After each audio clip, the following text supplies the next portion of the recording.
In today's video, I'm going to show you how to export a video in Premiere Pro using the easiest and most reliable method. Whether you're finishing a YouTube video, a client project, or just want the best settings for a clean final render, this step-by-step guide will help you export your sequence correctly without confusion. If this video helps you out, make sure to hit that like button and subscribe for more Premiere Pro tutorials just like this. Let's jump right in. First, make sure your timeline or sequence is selected in Premiere Pro. This is the project you want to export, so take a moment to confirm that everything looks right before you render.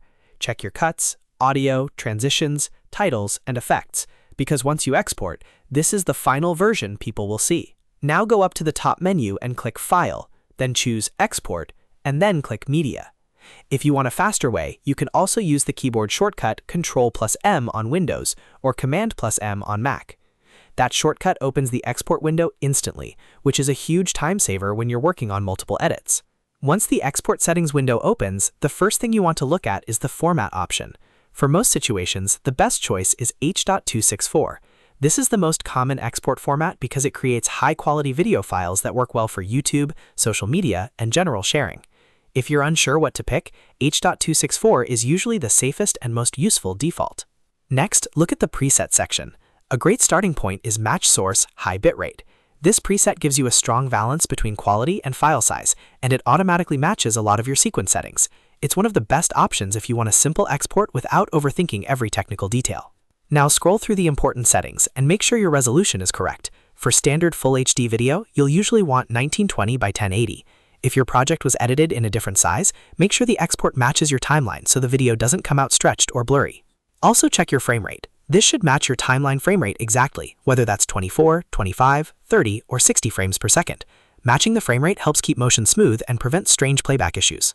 Another very important step is the output name. Click the blue text next to output name to choose where your file will be saved and what it will be called. This is where you can rename the file something clean and organized, like your project title or final version number.